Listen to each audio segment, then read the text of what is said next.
श्री शिवाय नमस्तुभयम। दोस्तों, आप सभी लोग जानते हैं कि 7 मार्च 2025 के दिन यहां पर फाल्गुन महीने का शुक्रवार अष्टमी तिथि पड़ रही है।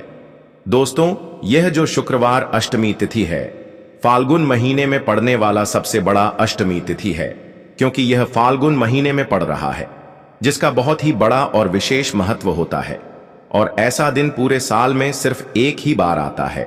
और दोस्तों, आप सभी लोग जानते हो कि फाल्गुन शुक्रवार अष्टमी तिथि का अगर सबसे बड़ा कोई उपाय है, वह 7 चने की दाल वाला उपाय है। तो दोस्तों, इस फाल्गुन माह के शुक्रवार अष्टमी तिथि के दिन आप लोगों को इस 7 चने की दाल वाला उपाय को जरूर करना है। बहुत सारे लोग होंगे जिन लोगों ने इस उपाय को ना किया हो, मतलब पूरा साल निकल गया और उन्होंने किसी भी दिन इस 7 चने की दाल वाला उपाय को ना किया हो। पर दोस्तों, आपके पास एक आखिरी मौका बचा हुआ है, जो कि 7 मार्च 2025 फाल्गुन महीने का शुक्रवार अष्टमी तिथि के दिन। तो इस दिन आप लोगों को इस वाले उपाय को जरूर कर लेना है, भले ही आपने पूरे साल भर अभी तक इस उपाय को ना किया हो। पर अगर आपने इस फाल्गुन महीने के शुक्रवार अष्टमी तिथि के दिन अगर इस वाले उपाय को कर लिया, तो आपको इस उपाय को करने का वह फल मिलेगा जिसकी आपने कभी भी कल्पना भी नहीं करी होगी। इसीलिए आप लोग इस वाले उपाय को एक बार जरूर कर लेना, ताकि आप लोगों के हाथ से यह मौका ना जा सके और आपको इस उपाय को करने का फल मिल सके। दोस्तों, यह उपाय पंडित जी ने अपनी अभी की ही शिव महापुराण की कथा में बताया है, जिस उपाय को आज हम आपको बहुत अच्छे से समझाने वाले हैं। इस वीडियो को देखने के बाद इस उपाय को समझने के लिए आपको कोई और वीडियो को देखने की जरूरत नहीं पड़ेगी। तो चलिए दोस्तों, उपाय को शुरू करते हैं। देखिए, यह फाल्गुन महीने के शुक्रवार अष्टमी तिथि के दिन यह इतना खास होता है, इतना महत्वपूर्ण होता है।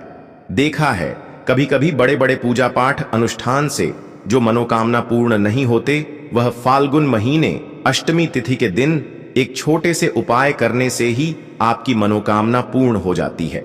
और बहुत सारे लोगों ने इस उपाय को किया भी है और उनको इस उपाय को करने का फल भी जरूर मिला। अगर आप लोग भी इस उपाय को करना चाहते हैं, तो आप इस उपाय को पहले अच्छे से समझ लेना, सुन लेना, उसके बाद करना। आपको इस उपाय का फल जरूर मिलेगा। और इस उपाय को कर लेने से आपके घर में चाहे किसी भी प्रकार की दुख और समस्या क्यों ना चल रही हो, आपको उसका कारण भी नहीं पता है कि भाई यह समस्या किस कारण से चल रही है। उसका कुछ भी कारण हो सकता है, जैसे पी दोष हो सकता है या किसी भी तरह का मंगल दोष भी हो सकता है। तो इस दिन आप लोगों को 7 चने की दाल वाला उपाय कर लेना है। यह एक ऐसा उपाय है जिस उपाय को अगर किसी विशेष दिन पर किया जाए, तो भाई उस विशेष दिन का जो है वह तो हमें मिलता ही मिलता है। पर हमने उस दिन पर इस उपाय को किया है तो हमें उससे भी बड़ा फल मिलता है, और फल बहुत जल्दी मिलता है, क्योंकि आप इस उपाय को बहुत ही बड़े और विशेष दिन पर कर रहे हो। तो चलिए अब उपाय के बारे में बात करते हैं। लेकिन उससे पहले आप लोगों को यह जानना आवश्यक है कि आखिर यह उपाय किस समय करना है, किसको करना है और कैसे करना है।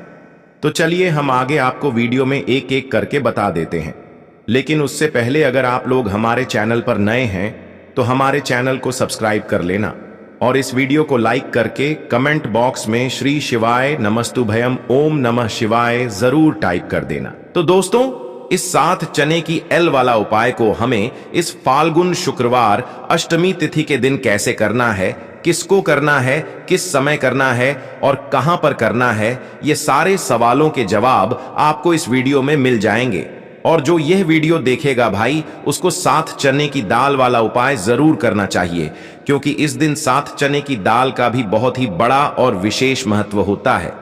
और जब बात आ जाए 7 चने की दाल की, तो यह सोने पर सुहागा वाली बात हो जाती है और यह एक बहुत ही बड़ा उपाय हो जाता है इस फाल्गुन शुक्रवार अष्टमी तिथि का। तो अब दोस्तों, इस 7 चने की दाल वाला उपाय को आखिर करना किसको है, सबसे पहले हम लोग वह बात जान लेते हैं। तो देखो, घर की जो बड़ी माताएं बहनें होती हैं, उन माताओं बहनों में से कोई भी एक बड़ी माता बहन इस वाले उपाय को कर सकती है।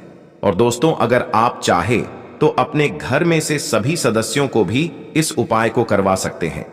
अगर किसी व्यक्ति की खुद की कोई मनोकामना है, खुद की कोई दुख और परेशानी है जो कि वह अपने लिए ही करना चाहता है इस वाले उपाय को, तो वह खुद अपने लिए भी कर सकता है।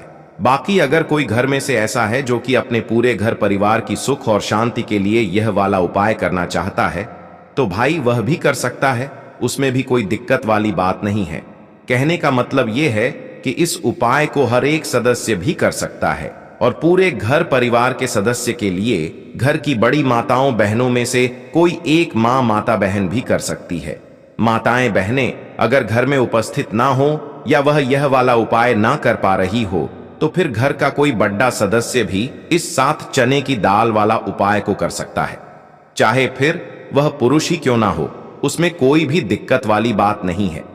7 चने की दाल वाला उपाय को आखिर इस उपाय को हमें किस समय करना है, सुबह के समय करना है कि शाम के समय करना है? तो देखो, इस वाले उपाय को आप लोग सुबह के समय भी कर सकते हो और शाम के समय प्रदोष काल में भी कर सकते हो। अब अगर आप पूछो कि भाई सबसे उत्तम समय कौन सा रहेगा इस 7 चने की दाल वाला उपाय को करने का, तो हम आपसे बस यही कहेंगे कि इस उपाय को आप सुबह के समय करेंगे तो ज्यादा बेहतर होगा। बाकी अगर प्रदोष काल शाम के समय भी करेंगे तो भी अच्छा होगा, उसमें कोई भी दिक्कत वाली बात नहीं है। तो अब दोस्तों, जो अगली सबसे बड़ी और महत्वपूर्ण बात आती है वह यह आती है कि सुबह अगर हम उपाय को करेंगे तो हमें कितने बजे से लेकर कितने बजे तक के बीच में करना है, और शाम के समय प्रदोष काल में करेंगे तो हमें कितने बजे से लेकर कितने बजे के बीच में करना है। तो देखो, सुबह जितनी जल्दी हो सके आप उपाय को करने की कोशिश करना। बाकी अगर किसी कारणवश लेट भी हो जाओ, थोड़ी देर भी हो जाए, तो 10 या 12 बजे तक भी आप उपाय कर लेना, पर 12 बजे से ज्यादा देरी ना हो, ठीक है? इस बात का ध्यान रखना। उसके बाद में दोस्तों, अगर शाम के समय प्रदोष काल की बात करें, प्रदोष काल का जो समय है होता है वह शाम के 7 बजे से शुरू हो जाता है। मतलब शाम के 7 बजे से लेकर शाम के 8 बजे के बीच का जो समय होता है, यह समय प्रदोष काल का समय होता है। तो आप इस उपाय को 8 या 9 बजे के बीच में भी कर सकते हो। मतलब शाम के 7 बजे से रात 8 बजे के बीच में आप कभी भी इस वाले उपाय को कर सकते हो, उसमें कोई भी दिक्कत वाली बात नहीं है। दोस्तों, हम सभी जानते हैं कि कल है शुक्रवार का दिन है फाल्गुन। शुक्रवार अष्टमी तिथि है। महादेव जी को खुश करने के लिए सबसे ज्यादा पवित्र दिन देखो, फाल्गुन अष्टमी तिथि इस बार आई है शुक्रवार के दिन, और शुक्रवार की अष्टमी तिथि पर कुछ उपाय जीवन के भाग्य को बदल देते हैं। आज के इस पूरे वीडियो में वैसे तो हम कुछ विशेष उपाय के बारे में बात करेंगे, और इन उपायों में से सबसे सर्वश्रेष्ठ उपाय है भाग्य का उदय करने वाला। यदि जो लोग भी प्रयास करते हैं, मेहनत करते हैं, लेकिन भाग्य का साथ उनको नहीं मिल पाता आता है, तो विशेषकर उनको यह उपाय करने चाहिए। बहुत ही ज्यादा विशेष उपाय होने वाला है। फाल्गुन अष्टमी तिथि बहुत ही ज्यादा खास होती है। पूज्य गुरुदेव की कथा सुन करके, समझ करके समझाने का पूरा प्रयास करूंगा। एकाएक करते हुए हम उपाय को समझेंगे। सबसे पहला उपाय है, मात्र 41 चने की दाल से आप यह उपाय कर सकते हैं। नहीं ले सकते तो 7 चने की दाल भी ले सकते हैं, और चने की दाल लोगे तो खंडित मत लेना। टूटी हुई चने की दाल उपयोग में नहीं आती है, ठीक है? 7 चने की दाल या 1 त्यास लेते हो तो बहुत ही ज्यादा शुभ है चने की दाल। देखो, यह उपाय किन लोगों को करना चाहिए? जिन लोगों के जीवन में दुर्भाग्य बहुत ज्यादा है, जो लोग चाहते हैं कि उनका भाग्य का उदय हो, उनके जीवन में भी नया सवेरा आए, उनके जीवन में भी रोशनी आए, उनके जीवन के हर कार्य सिद्ध हो जाए, तो उन लोगों को यह उपाय करना चाहिए। चने की दाल आपने ले ली, अब आपको साथ में लेना है एक स्टील का पात्र, कोई भी कटोरी लेना चाहो कटोरी ले लो, जिसके अंदर 2 चम्मच कच्चा दूध और शुद्ध जल मिलाना, ठीक है? और आपको साथ में लेना है, मैं तांबे के पात्र के अंदर चल, ठीक है? ये तीनों मात्र 3 सामग्री लेकर के आज के दिन यानी कि फाल्गुन अष्टमी तिथि के दिन आपको जाना है। भगवान शिव के मंदिर में देखो, शुक्रवार हुई अष्टमी तिथि के दिन पड़ता है तो बहुत शुभ होता है।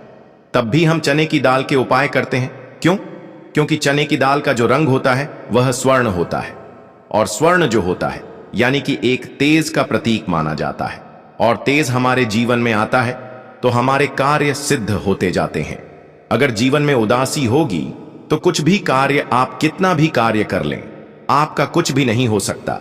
लेकिन अगर जीवन में तेज होगा, जीवन में ऊर्जा होगी, तो वह कार्य अपने आप ही परिपूर्ण होते जाएगा, अपने आप ही सिद्ध होते जाएगा। शुक्रवार अष्टमी तिथि के दिन पड़ता है तब हम चने की दाल का उपयोग करते हैं। प्रदोष की तिथि शुक्रवार के दिन पड़ती है, तब हम चने की दाल का उपयोग करते हैं। और उसी प्रकार से यह शुभ तिथि जो कि महीने में एक बार आती है वह शुक्रवार, और यह अष्टमी तिथि के दिन है। इसीलिए हम आज यह उपाय करेंगे। देखो करना क्या है। चने की दाल, देखो आप क्या करोगे। सबसे पहले जो कच्चा दूध लेकर के आए हो उसके अंदर एक एक चने की दाल आपको डालना है। बृहस्पति शवर महादेव का स्मरण करते हुए बृहस्पति देव को मजबूत करते हैं। बृहस्पति देव जो होते हैं वह भाग्य का साथ देने वाले होते हैं, जीवन से दुर्भाग्य को दूर करने वाले। जिनकी किस्मत नहीं चभकती ना, उनको गुरु ग्रह को मजबूत करना होता है। और गुरु ग्रह भगवान शिव की पूजा में रहते हैं, यानी कि शिवलिंग के आसपास रहते हैं शिव जी की पूजा के लिए। देखिए, एक चने की दाल आपको कच्चे दूध वाले पात्र में आपको डाल देनी है, आगे आपको बाद में।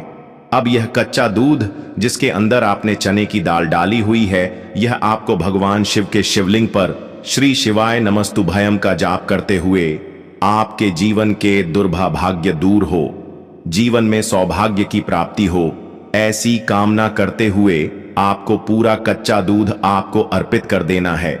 कच्चे दूध वाले पात्र में अगर चने की दाल रह जाती है तो वह हाथ से निकल करके भगवान शिव के शिव अंग पर आप अर्पित कर सकते हैं। ठीक है, अर्पित कर लिया। अब आपको क्या करना है, जो भगवान शिव के शिवलिंग पर आपने चने की दाल अर्पित करी है, वह उस चने की दाल पर देखो, उस चने की दाल पर आपको आपका सीधा हाथ रखना है और आपकी जो भी विशेष कामना है, जो भी मनोकामना है भाग्य से जुड़ी हुई, लेकिन आपको प्रार्थना करनी है कि जीवन के दुर्भाग्य दूर हो और जीवन में जो भी आपकी इच्छा है वह आपको बोल देनी है। यह कामना करने के बाद हाथ हटाना और उसका जो के पात्र के अंदर जो जल है वह जल भगवान शिव के शिवलिंग पर आपको श्री शिवाय नमस्तुभयम का जाप करते हुए आपको अर्पित कर देना है।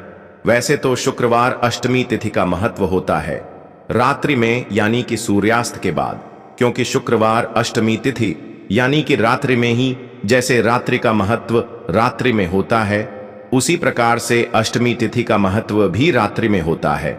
लेकिन अगर फिर भी अगर आप रात्रि में नहीं कर पाते या आपके घर के आसपास करने नहीं देते मंदिर में, तो फिर आप यह उपाय दिन में भी कर सकते हैं।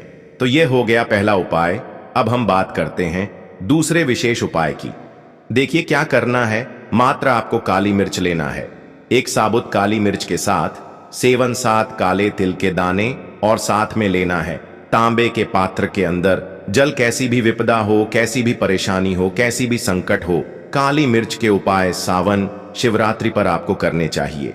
देखो वैसे तो आपको क्या करना है, यह तीनों सामग्री लेकर के भगवान शिव के मंदिर में जाना है। सीधा हाथ रखना, सीधे हाथ के ऊपर काली मिर्ची रखना और इसी सीधे हाथ पर आपको काले तिल रखना है। ठीक है, अब आपको क्या करना है, जीवन में आ रही परेशानी कष्ट बाधा को दूर करने के लिए, आपके जीवन की समस्त परेशानियों को दूर करने के लिए, आपके जीवन के समस्त संकटों को दूर करने के लिए आपको प्रार्थना करते हुए महादेव के ऊपर, शिव जी के ऊपर आपको सीधे हाथ से आपको काली मिर्ची और 7 काले तिल के दाने आपको महादेव के शिवलिंग पर अर्पित कर देना है। इस प्रकार से अर्पित करोगे तो जीवन की सारी बाधा कष्ट परेशानी संकट जो है वह सब दूर होते हैं। यह अर्पित कर दिया।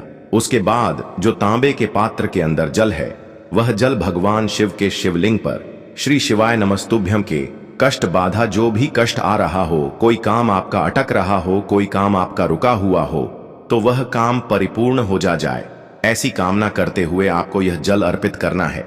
यह हो गया दूसरा उपाय। अब हम बात करते हैं तीसरे विशेष उपाय की। बहुत ही प्यारा सा, यह भी मनोकामना पूर्ति का विशेष उपाय है, माता सुंदरी वाला विशेष उपाय है। इस उपाय के लिए आपको क्या लेना है, गुड़ वाला जल, एक गुड़ का टुकड़ा लेना, उसके अंदर जल भर देना। ठीक है, यह गुड़ वाला जल हो जाएगा। थोड़ा सा ही लेना है, 2-4 बूंद ही लेना, ज्यादा नहीं लेना है। ठीक है, गुड़ वाला जल साथ में लेना है घी और साथ में लेना है एक बेलपत्र और उसके साथ में लेना है तांबे के पात्र के अंदर जल। यह चारों सामग्री आपको ले जाना है भगवान शिव के मंदिर में। सुबह से लेकर के रात्रि तक जब आपकी इच्छा हो तब आपकी उपाय कर सकते हैं। देखो कैसी भी मनोकामना हो, माता अशोक सुंदरी की कृपा से वह मनोकामना आपकी परिपूर्ण हो जाएगी जो बेलपत्र लेकर आए हो। बेलपत्र में 3 पत्ती होती है, तो ऊपर वाली जो पत्ती है उसमें आपको घी लगाना है। अब ऊपर वाली पत्ती में घी कैसे लगाओगे? आपके सीधे हाथ की सीधी उंगली के पास वाली जो उंगली है, जिसे हम कहते हैं तर्जनी उंगली, तर्जनी उंगली में घी लेना और ऊपर वाली पट्टी में आपको घी लगा लेना है। आ गई इतनी बात समझ में? ठीक है। अब जो गुड़ वाला जल लेकर आए हो, गुड़ वाला जल भी ले सकते हो या लाल चंदन भी ले सकते हो, जो आपके पास अवेलेबल हो वह आप ले सकते हो, लेकिन लाल चंदन लेते हो तो सर्वोत्तम होता है। लाल चंदन लेना आप आपकी चिट्ठी के पास वाली उंगली, जिसे तर्जनी उंगली कहते हैं, तर्जनी उंगली से ही आपको नीचे की दोनों पट्टियां पर चिकनी वाली साइड पर ही आपको लाल चंदन आपको लगा लेना है या गुड़ वाला जल आपको लगा लेना है। अब यह जो बेलपत्र है इसे उठाना और माता अशोक सुंदरी वाला जो स्थान है वहां पर इसे अर्पित करना। आपकी जो भी मनोकामना है वह बोल करके। अब यहां पर देखो, माता अशोक सुंदरी वाले स्थान पर बेलपत्र कैसे अर्पित करना है। डंडी का हिस्सा महादेव की तरफ होना चाहिए। इस उपाय में यही विशेषता है।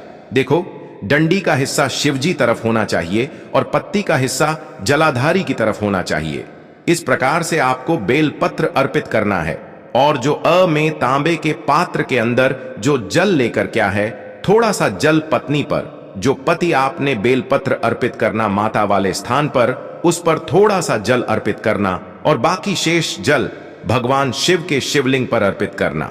जो भी विशेष मनोकामना होगी इस फाल्गुन महीने का शुक्रवार अष्टमी तिथि पर आपको महादेव से कह देना है। निश्चित तौर पर आपकी मनोकामना परिपूर्ण होगी। तो दोस्तों, यह थे पूज्य गुरु जी द्वारा बताए गए कुछ बहुत ही खास उपाय। अगर आपको जानकारी अच्छी लगी हो तो वीडियो लाइक करिएगा।